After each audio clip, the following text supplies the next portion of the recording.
In round 8 of the Women's National Basketball League, ABC's Game of the Week pits Melbourne against West Coast. And the Boomers are certainly on the improve, but West Coast have already won more games this season than they have in the previous two combined, Narelle. They've been very impressive. They have, John, and it's now time for them to consolidate their spot in that 4.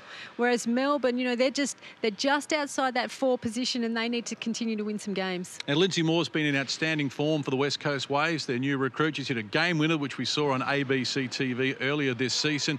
But I like her poise. She scores when they need points, but she's happy to distribute when they need to just keep the momentum flowing. She's brought some real leadership to that group and some experience, some winning experience as well. And I don't think you can underestimate what that brings to a group that is just not used to winning. And Luella Tomlinson as well, who leads the league in block shots. She's really been a presence inside the paint, which West Coast haven't enjoyed in previous years. Look, that's exactly right. They haven't had any big interior presence, and she does that. And it's not just her shot blocking, it's how many shots she changes as well. But she's being able to contribute really well offensively as well. And we can't talk about a game involving the Melbourne Boomers without talking about Tess Madgen. She's been in outstanding form at the moment. And they're also putting together just a nice little group that seems to be very happy with one another.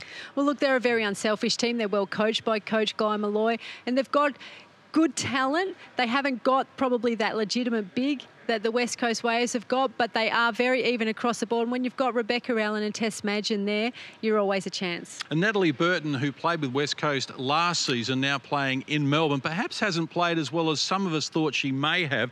But speaking with the Australian coach, Brendan Joyce, he assures me that he's quite happy with what she's doing there. She's just filling in the role that she needs to play. Against her old team, she'd like to have a breakout game. Yeah, she certainly would. That's probably the thing with Natalie Burton. You probably expect her to come back from Worlds and really dominate, but she's just continuing to develop the role that she plays, and like Brendan says, that's what he's more interested in. But I'm sure Coach Guy Malloy would like to see a little bit more from her. Well, it's going to be a busy weekend for both teams. They have multiple appointments, and it's going to be the Game of the Week from Melbourne with the Boomers playing host to West Coast. You'll see it 3 p.m. nationally. The other games in round 8, will Sydney play host to Bendigo. That's going to be a fantastic clash between 2 of the top 3 teams in the competition. West Coast start their weekend against Dandenong. Adelaide, another tough assignment against Bendigo, the reigning champs. Townsville host Dandenong, and the Fire going along very well at the moment. And Melbourne finished their weekend against the Capitals in Canberra, where the Caps are always hard to beat.